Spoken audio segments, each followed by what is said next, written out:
Good morning, Vietnam. Now, I have come here today to tell you a story that defies all logic and rationality. In fact, I don't expect anyone to believe this story. I wouldn't believe it myself. Well, I do believe it, actually. That's a lie, because this isn't something I experienced firsthand. However, this is something my grandparents experienced in the 1970s, 1973 to be exact, in a small town in northeastern Colorado called Sterling.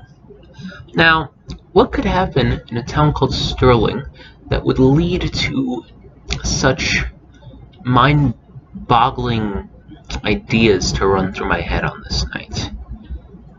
Now, first I'd like to say, again, no one's gonna believe me. You have no reason to believe me, and I respect that, because here I am telling you a story that someone else told me. Now, I believe my grandparents, because during this time, they were completely sober, and, even if they were on drugs, that wouldn't explain the things they saw. Not only were they completely sober, they are fairly honest people, They've always, pretty much always told the truth to me. And I could tell, usually, when they're lying, to an extent, But this is something that I've seen they believe with full sincerity.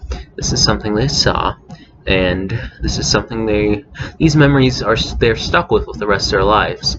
And while this experience they've had seems like something, almost definitely captures my curiosity, something I almost want to experience, they seem to be a little bit scarred by it, because this is something that shattered their views of reality. This is some Twin Peaks shit, okay? I mean, not even Twin Peaks, I'd say. This is like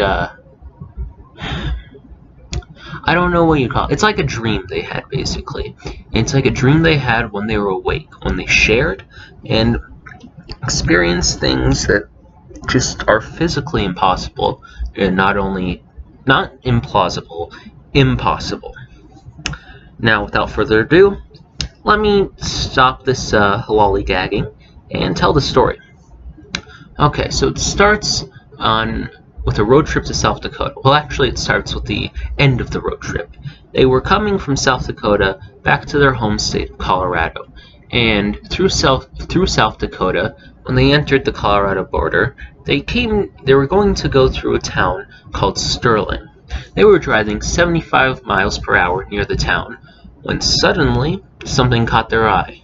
They both noticed a man running next to their car at 70 miles per hour. This man had a hat on his head, and despite running at 70 miles per hour, which sounds ridiculous to say out loud, his hat was staying on his head. Okay, now, I've probably lost some of you. I've probably lost all of you. Again, you won't believe me, but it gets stranger. So after this, they were a little confused, to say the least.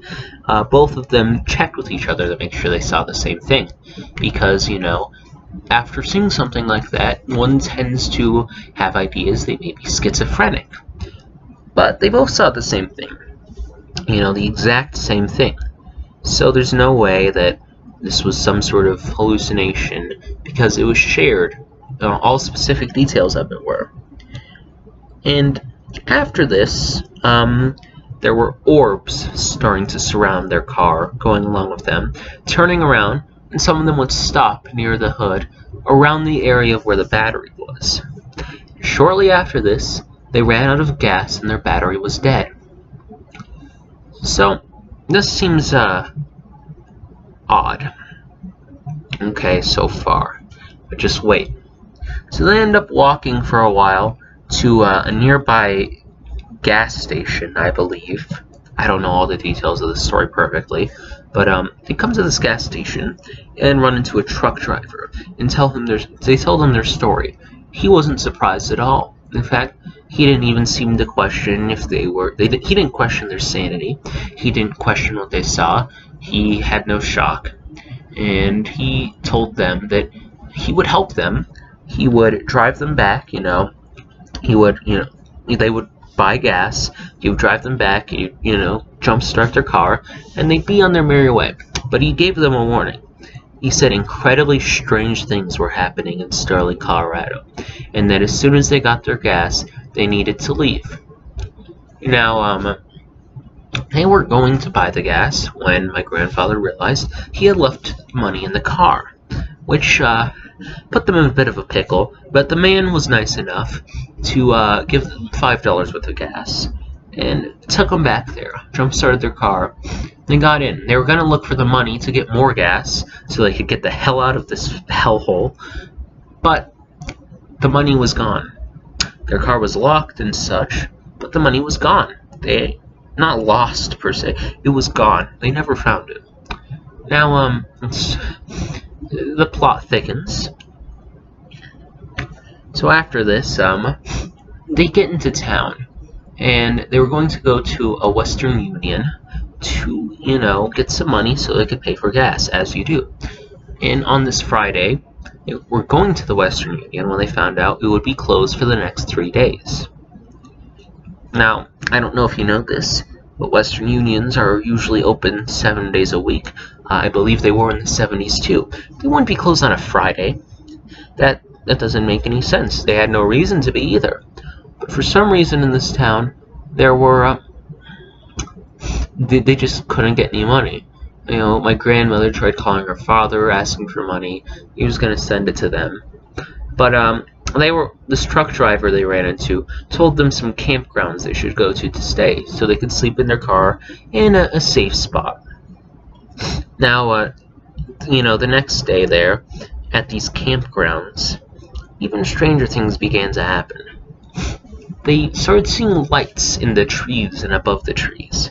It wasn't Christmas, by the way, this was around fall. And they were seeing these lights, and they weren't lights put there, they just came into existence. And they were both checking with each other, like, hey, you see that, right? Like, yeah. And then, they turn around, and all of a sudden, out of nowhere, came a woman walking her dog, and a man doing a jump on a motorcycle. Except the woman wasn't walking her dog. She was standing there with a leash while her dog stood there. Not just standing there, perfectly still, like a statue, as if time had frozen. Now, okay, maybe this woman and her dog are eccentric. Let's talk about this man jumping on the motorcycle. Well, this man, and both of my grandparents agreed this man's motorcycle had a blue gas tank, very specifically. This man was jumping on a motorcycle. Well, he jumped on the motorcycle, but he never fell. He was frozen in midair, floating as, again, almost like a sculpture, except a sculpture that completely defiles the laws of physics. So what the fuck? Now, also in this park, I should mention, they saw a man resting on a tree. Shortly before, the man merged with the tree. It's like he fell into it, like phased through it, like became the tree in a sense. Yeah, very strange. And, they were in a state of panic as these strange, impossible to explain, dreamlike events happened. And as they were stuck in the city, my grandmother at one point even jumped out of her car on Main Street in traffic to just scream for help because she was confused. Everything she knew about reality had been completely shattered. Eventually, they left the town and decided never to return. So what the fuck happened? Okay, let's go over some possibilities. Okay, so, they were, not gonna lie, they were kind of hippies, they had their fair share of experiences with some certain substances, it's the early 70s, I mean, come on, who wasn't? But, okay, so, can drugs create this experience? First of all, they weren't on drugs. They had no drugs during the experience. They were sure of that. They were 100% sober. But let's say they were remembering things wrong. Or maybe they were lying. Maybe they were on drugs. Has anyone... People on drugs don't see things like this. There are, hallucinogens. That's correct. Hallucinogens do not cause hallucinations like this. Things such as LSD, for example, they distort how you see things, can make things, patterns on walls move and stuff, and you start finding patterns in things. You see geometric patterns in places, faces distort and such, but never unless maybe you're schizophrenic, have you just seen a person manifest? Now, that not just LSD, pretty much any substance, you know? You could say, like, DMT, technically, you see entities, but you don't see them there in front of you. You go to not go to, I don't know if you necessarily, it's not accurate, I don't know if it's accurate to say you go to another place, but you experience shifts to another location. You experience another location along with entities, you know. You don't see things in front of you like this, you know. All of these things that we're seeing are more on par with schizophrenic hallucinations. And also, yeah, so let's explore that.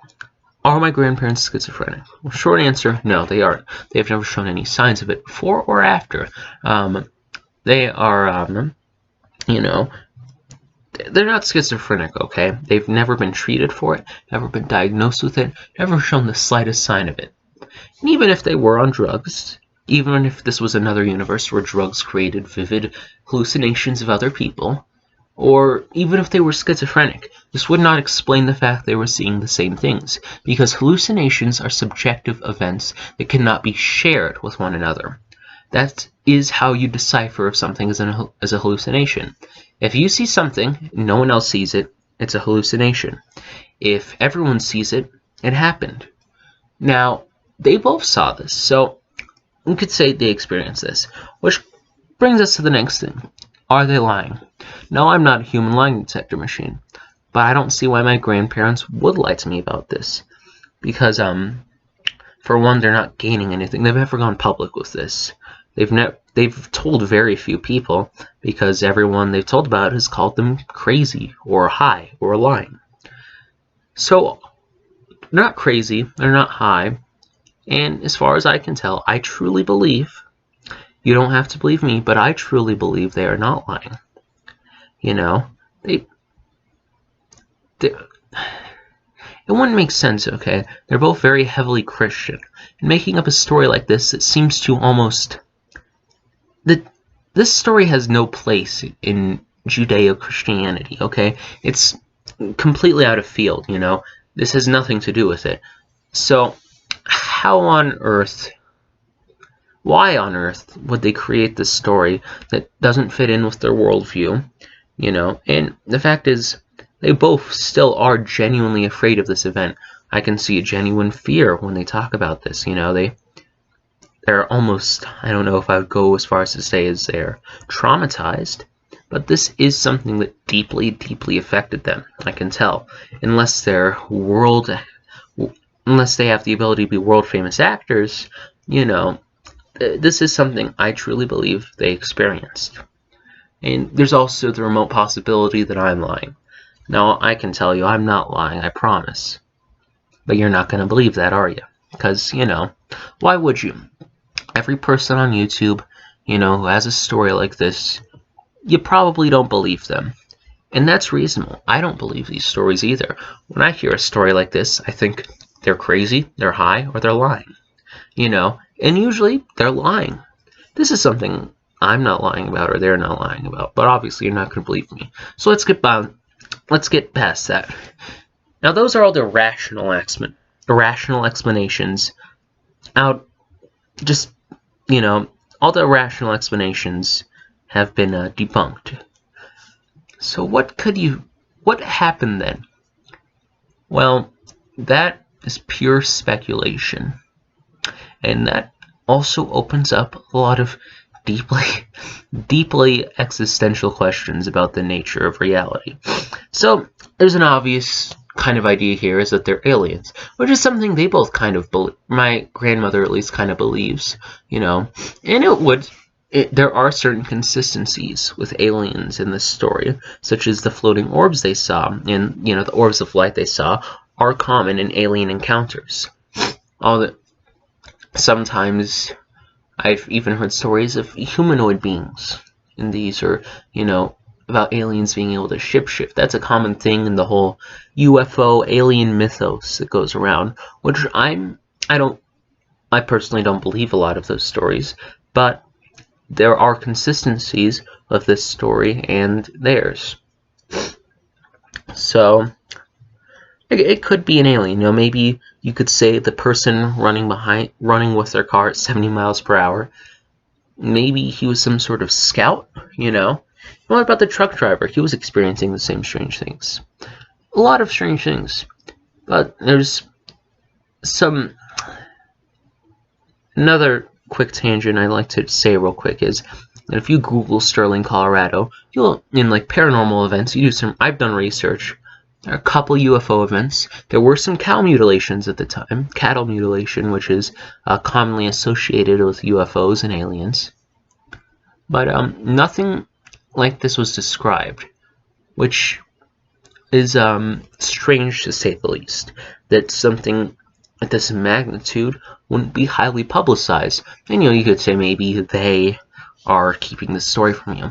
Maybe no one knows about this. Maybe everyone there forgot about it. Maybe they just everyone thought they were crazy and no one ever talks about it on the internet. Maybe there was a cover-up. Maybe I'm gonna get some men in black knocking on my door as soon as I post this. Who knows? Also, another quick little tangent. If you've heard about these drone sightings in Colorado and partially in Nebraska too, they are around the general area of Sterling, Colorado, northeastern Colorado. That's probably a coincidence. I mean, in all likelihood, that is most likely a coincidence. But, I figure I'd throw that out there. Anyways, let's say, aliens seems like a possibility, which is something that I'm not used to saying. But let's say it's not aliens, because there's never been alien stories, at least I'm aware, about pausing time or certain things like this, and why they'd be like doing this weird dream-like torture on this small town in Colorado. Doesn't make sense. Also, fun fact, Colorado actually has, to my knowledge, the most UFO sightings every year in the United States. So personally, I've seen UFOs myself. I've seen orbs, I've seen triangular things, mainly orbs, but that's besides the point. Let's say maybe there's something interdimensional going on, which would explain some of the physics-breaking things that happened. Maybe my grandfather believes that he passed into another dimension, and that there were some other laws of physics, and again, possible. Maybe there's something more spiritual going on. Personally, I'm a fairly spiritual person, I'll admit, but I do approach spiritual topics with a degree of skepticism, especially when it comes to things like autonomous entities. And I mean, like these entities people see, which have been documented throughout history, from angels to demons to shadow people from sleep paralysis, DMT entities that people see.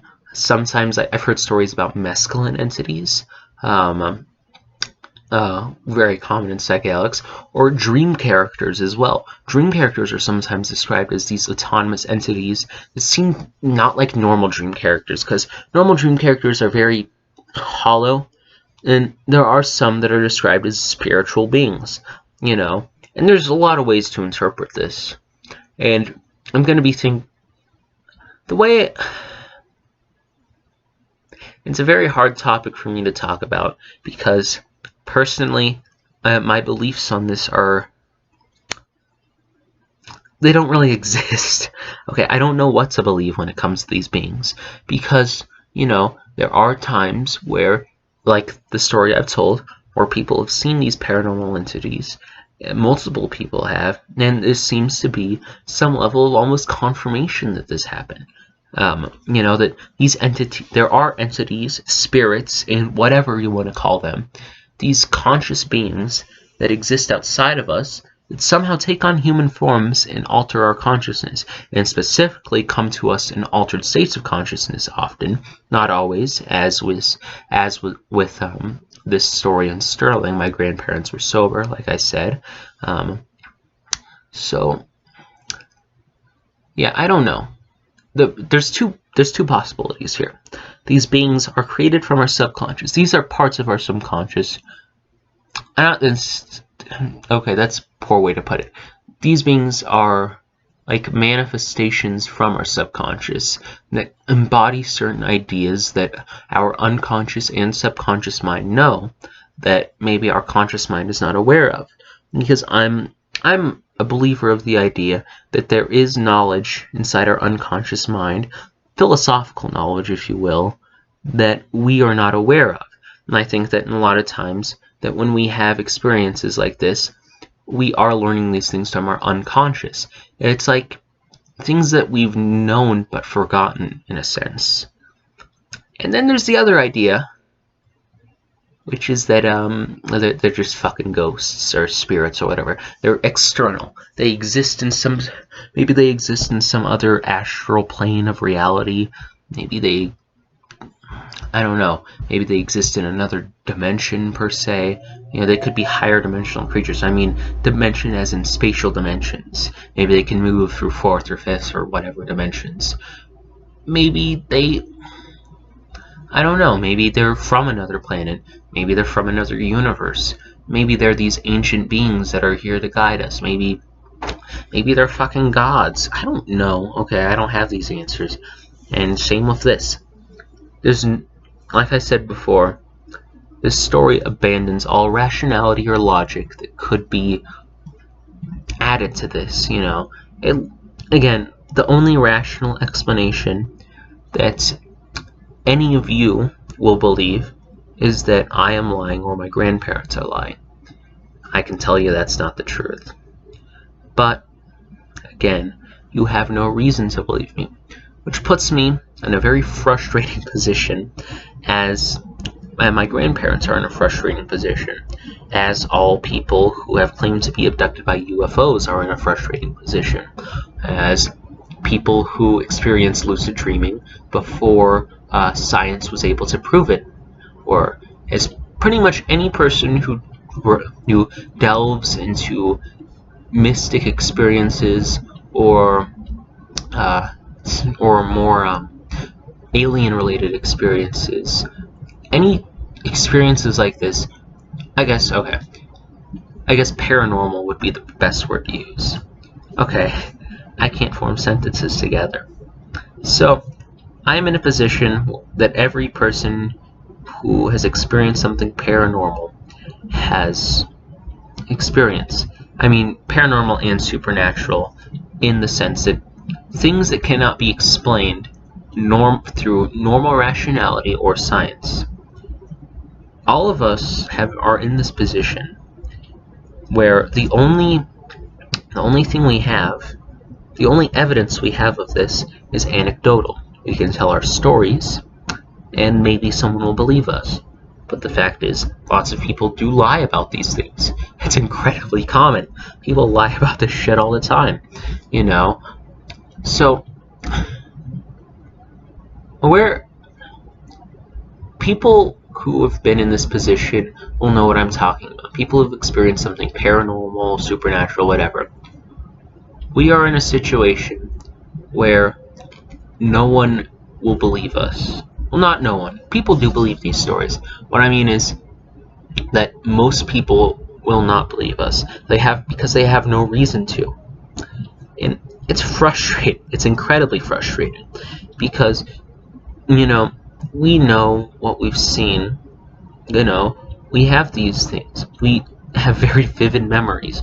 And sure, memory is very unreliable. I will give you that. But, you know, it's not just the memory of it happening. It's the memory of after it happened, thinking about how it happened. Then after that, thinking about how it happened. You know, we remember the impact it had on us as well.